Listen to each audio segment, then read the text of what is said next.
Second, breadcrumbing. Sorry, Breadcrumbing. Bread ક્રમિંગ.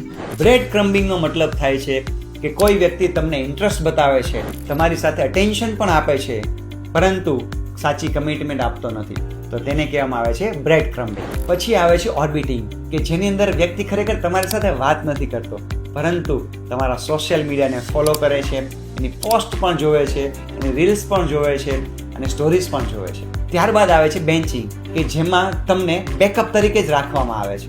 અને પછી આવે છે ઘોસ્ટિંગ, કે કોઈ વ્યક્તિ તમારી સાથે અત્યાર સુધી વાત કરતા હતા, પરંતુ હવે તેને વાત કરવાની બંધ કરીને અચાનક જ તે ગાયબ થઈ જાય છે.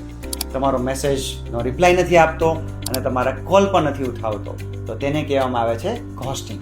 અને ત્યારબાદ જો એ વ્યક્તિ ફરીથી તમારી લાઈફમાં પાછો આવે છે ને, તો ત્યારે એને કહેવામાં આવે છે ઝૂમિંગ.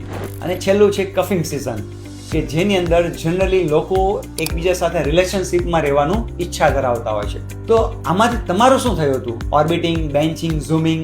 તો જરૂરથી કોમેન્ટમાં અમને લખીને મોકલજો અને આ વિડીયો તમારા ફ્રેન્ડ સાથે શેર કરવાનું ભૂલતા નહીં.